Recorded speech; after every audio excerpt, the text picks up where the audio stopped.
ہر مجرم کی یہ پہلی کوشش ہوتی ہے کہ کرائم یعنی جرم ہمیشہ چھپ کر ہی کیا جائے، لیکن جب کوئی عادی مجرم بن جائے تو وہ پھر کھلے عام بھی جرم کرنے لگتا ہے، اور جب پورا معاشرہ جرم کا عادی ہو جائے تو وہ اسے جرم کی فہرست سے ہی نکال پھینکتا ہے۔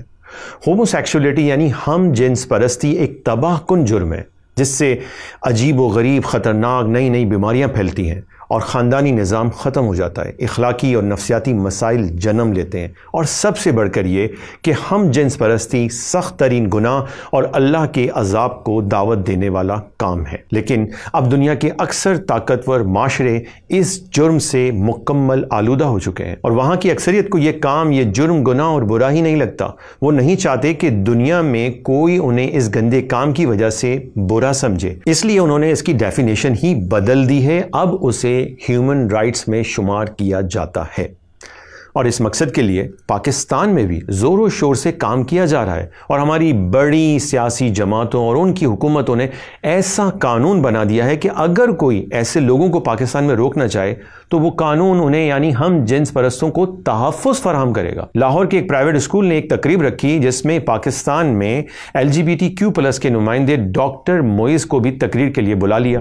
تو گیز کو اور LGBTQ کو پھر بھی برا نہیں کہوں گی، میرے منہ سے نکلوا کے دکھا دو۔ تم لوگوں نے مجھے سمجھا ہوا کیا ہے کہ میں دودھ پیتی بچی ہوں، میں الو کی پٹھی ہوں، جو کہ ٹرانسجنڈر رائٹس کی چھتری کے نیچے کام کرتے ہیں۔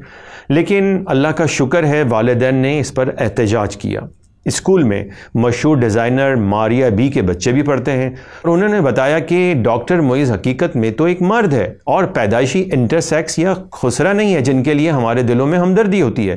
لوگ پیدائشی طور پر ڈس آرڈر آف سیکس ڈیولپمنٹ یعنی پیدائشی برتھ ڈیفیکٹڈ افراد کو ٹرانسجنڈر یا خواجہ سرا کہہ دیتے ہیں، حالانکہ ایسا ہرگز نہیں۔ دنیا میں پیدا ہونے والا کوئی بھی انسان پیدائشی طور پر ٹرانسجنڈر ہو ہی نہیں سکتا۔ اس پر ڈاکٹر موئز آگ بگولا ہو گیا اور اس نے اس متنازع قانون کا سہارا لیا جس میں LGBTQ+ کو قانونی تحفظ فراہم کیا گیا ہے، اور باقاعدہ ماریا بی کو دھمکی دے ڈالی۔ تو سب سے پہلے تو میں ماریا بھی آپ کو ایجوکیٹ کرتی ہوئی چلوں کہ پاکستان کا ذرا ٹرانسجنڈر پرسنز پروٹیکشن ایکٹ 2018 کھول کے دیکھ لیں، تو ذرا پہلے قانون کھول کے پڑھ دیکھ لیں، اور اس کے اندر آپ دیکھ لیجئے کہ ٹرانسجنڈر کی ڈیفینیشن کیا ہوتی ہے۔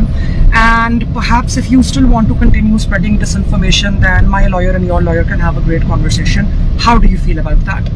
اب اس قانون کا تحفظ حاصل کرنے کے بعد اسلامی جمہوریہ پاکستان میں ایسے بے حیائی اور ولگیرٹی پر مبنی پروگرام منعقد کیے جا رہے ہیں، اور کوئی روکنے والا نہیں ہے۔ یہ دیکھیے، کیا کسی بھی طرح کسی مہذب معاشرے میں اس طرح کا پروگرام منعقد کیا جا سکتا ہے؟ اور کیا اب پاکستان میں مغربی نظریہ جنس کو کھلے عام پڑھایا جائے گا؟ کیا ہم اللہ کے عذاب کو دعوت نہیں دے رہے؟